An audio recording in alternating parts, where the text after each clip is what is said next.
Well, things have started off rather nice this morning with Tesla up sharply in a down market. We'll talk about that a lot more in just a few minutes. But first of all, let's talk about maybe a reason this morning. The FSD version 12.2.1 is rolling out to lots of folks, and the reports seem pretty darn good. Let's see what we've got here. We've got from Mark Shahada. He's at My Life Coach Mark. In my experience, absolutely worth the wait and mind blowing, but I don't want to hype it too much because you may have a different experience or opinion. It's much more intuitive. The behavior is smart and quick, and it just seems to do what I want it to do. Over and over again, it does things that I think, wow, version 11 wouldn't do this, wouldn't do that. Then this from Jimmy. He is M44_IRJ. He says FSD version 12 navigating in and out of a shopping center, city streets onto the freeways, sunset, also in cloudy, different visibility, everything. This has blown my mind. Then we have this from the Randolph Kin. Good first name. Anyway, so we've got FSD beta 12.2.1 roundabout stress test with high traffic. One disengagement at the end due to an impatient driver cutting around traffic and lanes. Otherwise, flawless execution. Keep it coming. He did another post right after that saying that he took it back through that same roundabout and it was 100% worked great. All right, then we've got Mark Bixby. He says, my first impression of Tesla FSD beta version 12.2.1 as a nobody customer, but FSD test pilot since October 2021. Wow, just wow. 4 steps forward, 1 step back. He doesn't explain what the 1 step back is. And then we've got, this is at CDOT Swish, SWISH. Full self-driving F12.2.1 in action, 45-minute drive with 0 intervention. Still some moments of confusion, but nothing deal-breaking. Overall drive was super smooth and human-like. So many improvements from version 11. This version can definitely take you from point A to point B. Down below are some clips and blah, blah, blah. Homemore's blog is not overhyping version 12. In fact, if anything, he's underhyping. And then this from Homemore's blog this morning, the Tesla Model Y, different subject. This is Randy Kirk. Welcome this morning. If you haven't liked yet, please hit the like button. Please hit subscribe. Now, I just ran over that like thing. Stop, please. Take a second. Just take 1 second. Just hit the like button. And if you do that every single time, it really helps the channel. Hit subscribe if you haven't already done that. Numbers are coming in really good right now in subscriptions. Thank you so much to everybody. And then hit notify. Of course, we will have Scott Walter kind of be a regular on Wednesdays now. So Scott Walter later this morning. And then, of course, tonight, Jeff Lutz will help us with our program on Wednesday that we call Good News Wednesday. Sort of like Good News Monday, Tuesday, anyway. And then if you haven't done so yet, you might want to buy a Cybertruck bottle opener. You might want to join Patreon. Would love to have a few more folks joining Patreon. That would be so helpful to help, produce the channel. And from time to time, people are giving me they're just throwing money. Something on YouTube, you can just throw money. If you want to do that, that's fine too. Hey, we've got the Homemore's blog this morning saying the Tesla Model Y is now cheaper than a Toyota Prius in Germany. Not maybe here, but in Germany. That is even before factoring in fuel or maintenance savings. To that I say, it is hard for me to fathom anyone choosing to pay more money for a Prius than a Model Y? Even a Model 3, but a Model Y? Holy mackerel. This from Tezarati, quite unsurprisingly, Maksimuk, Maksimuk, recently posted a video on his Cybertruck being subjected to multiple deep water tests. The YouTube host opted to engage the Cybertruck's wade mode for the task, and he opted to drive through several large puddles of water. The initial tests were already impressive as they show that the Cybertruck could traverse flooded areas at speed. In true Tech Rex, I guess that's the name of the channel, Tech Rex, Techrax, tech racks fashion. However, the YouTube host opted to escalate his tests on the Cybertruck, with the all-electric pickup truck eventually being driven through a disturbingly deep puddle of water. Videos of the tests were astounding, as the Cybertruck could be seen still driving through a flooded area despite only a portion of the body still being visible above water. Such a test, if any, suggests that Elon Musk's version of boat mode for the Cybertruck may eventually be feasible. He says, to be fair, Teslas have garnered a reputation for being very proficient in driving through floods. Videos of in Giga Shanghai made Teslas have shocked social media users in the past, as they depicted Model 3 sedans going through flooded roads that seemed too deep for even a crossover SUV. All right. So then in the general news this morning, CNBC, we've been talking about this. Germany is in recession, and this is now their projection for the rest of the year. Germany's gross domestic product is now expected to grow only 0.2% for the year. This is down from a previous forecast of 1.3% expansion. Germany's economic minister, Robert Habeck, said Wednesday. He added that the government now expects the German GDP will only grow by 1% in 2025. Okay, think this through. This is the third largest economic engine in the world after, third largest now. They passed Japan. So we have the United States number one. We've got China number two in real deep doo-doo, really serious problems. Germany number three now, expecting to grow not at all this year or next year. Quite frankly, if you look at that, that's no growth for the next year, 2 years. Then you've got Japan, who's already in recession rather. No, I haven't heard anything yet about what their expectations are for next year and for 2025. But their economy is declining because why? They have no people. Germany, no people. China, no people. They got no kids. They're not making any children. They're not importing much labor. China, nobody who wants to move to China.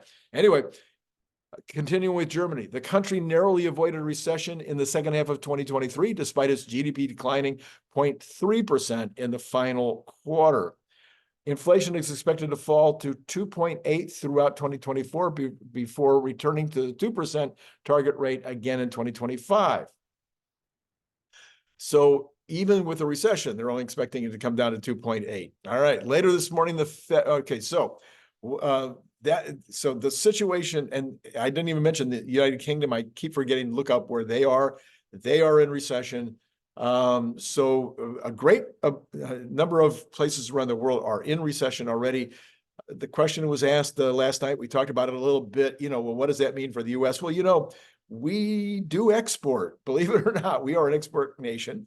And so when we have products to export, I was an export for many, many, many years.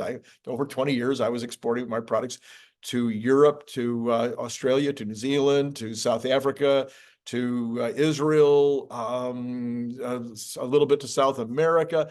So we were exporters. And if the rest of the world was having troubles economically, then our numbers went down. So, it does impact the United States. All right. So in thinking about whether we might enter a recession later this year, one predictor commonly used is what the stock market is doing 6 months prior. You may remember that last July, we took about a 10% dip in the S&P between July and October. Well, that would suggest, if you use the 6-month rule, 6 to 9 month rule, that we would be hitting a recession about now, a la Larry Goldberg. All right. So we would be looking for a recession that would be hitting now, and maybe we'd be coming out of that recession in the fall sometime. That is, very possible. My thing has been that we would start the recession in the third quarter, because it'd be hard to hit last year's numbers, because last third quarter was a big bump, and there's nothing to create that big bump this year. So anyway, that's a 10% dip in the Dow in the S&P is not an absolute guarantee, but it is something to look at as one more evidence of what might be coming up shortly. All right, where are the markets now? Well, Tesla started out this morning. Let me see if it's still happening. Easy for you to do, Randy, here. Let's see here. We got Tesla up $4.18 against the Dow down 111, NASDAQ down 95, S&P down 14, Apple up a tad, Amazon up a tad, the rest of the Magnificent Seven down, NVIDIA down another 14. The Cathie Woods pretty much all down. So what's going on with Tesla? So last night, okay, let me talk just a minute about the philosophy of the channel. Philosophy of this channel is we look at the fundamentals of the economy. We tried it every day. We're trying to look at the fundamentals of the economy. We're trying, in some cases, you're even hopefully learning about the fundamentals along with me. A lot of times I'm learning about the fundamentals of the economy, just even how they work. I'm old and I've been through a lot in business, and yet every single day I'm learning something that I didn't know before about the fundamentals. And hopefully that's fun for you to be along for that ride and maybe learn also. And then we're looking at the fundamentals of the stock market, and same thing. I'm still learning about that, aren't you? And so we're trying to find out what those fundamentals are. We're trying to see how things are being impacted by new kinds of things that are coming along. Like right now, the bonds and interest rates and inflation are kind of controlling what the market is doing, as opposed to corporate earnings, which are kind of taking a back seat. This is unusual, not the same as I'm used to in prior economies. Probably same for you. All right. And then we take a look from there. We go to the technicals, and we do take a look at what's happening technically. I'm not a technical expert by any stretch of the imagination, but you see little things. And after doing it for, 60 years, you start to see some things, and I try to pass those along. And then we look in this particular channel at Tesla and what's happening with Tesla, and what is that fundamentally? We spend tremendous amounts of time in the fundamentals of Tesla and what is happening on those that might impact the stock price, and then a little bit on the technicals as well. So that's how we work the channel.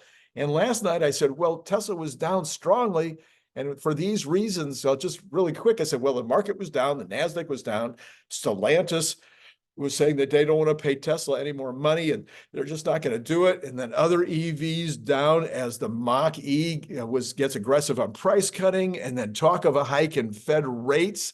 Are fewer Fed cuts later this year, a talk of a recession starting to get traction in the overall news, and then the vote of the citizens of Berlin to say no to the expansion of the Berlin factory. I mean, those were all things that might have been affecting the market last night and causing Tesla to be down stronger than the rest of the market. But then all of a sudden, we turn around 24 hours later, we've got Tesla up really strongly this morning.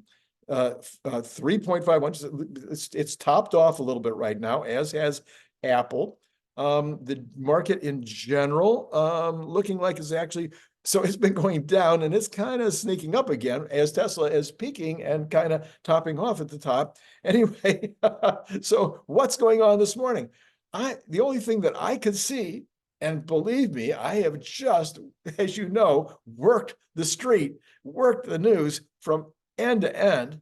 And the only thing I can see is that maybe retail investors and maybe some of the smarter institutional investors are looking at what's happening with FSD 12 and going, okay, might be time to take a little run, grab a little more or grab some Tesla stock in case this is the ChatGPT moment, because a lot of people are going to want to be fully invested as much as they can possibly think they want to do at the time when FSD becomes real. That's the only thing I can see this morning. Did you see anything else? Put it in the comments below, but that's all I saw. Okay, let's look at this in terms of percentages. What we've got right now is we've got the Dow down 0.3. We've got the NASDAQ down 0.56. We've got the S&P down 0.27. We got Tesla up 1.77. As I mentioned, now we have the Magnificent Seven. We've got Apple, Google, and Amazon up slightly. Amazon actually up strongly. We got Meta, Microsoft, and NVIDIA down fairly sharply, 1.35, 1.85, so fairly sharply down. Now the Cathie Wood stocks down fairly sharply, mostly across the board across the board down or down sharply. So this is the continuing move so far this morning is what we're seeing. All right, let's go ahead and take a look at the rest of the indicators of what might be causing some of this. We'll start with those bonds, and we've got the 30-year basically down 0.6. The 30-year is only down 0.6 at 4.269. So a little bit of directionality there, but not significant. The 2-year down 1.4 basis points. We've got the 2-month up 0.4 basis points. So, not really much action in the bond market at all as we head into those Fed minutes and we head into the NVIDIA earnings after the close today. So not really much showing in the bond market. Oil's up 0.32 cents, but way down yesterday. So sitting at 77.36, we're back to the very top of that range again. So we've blown off the froth. We've come back into the range, the 72 roughly to 77 range again. We got natural gas up a little bit this morning, sitting at 1.751. So overall, that's pretty strong. It was down as low as, I think, 1.53. So overall, that's a pretty good move upward, but it had just gone too far. That's another philosophy of this channel. I believe that you can commonly go, okay, that's too far.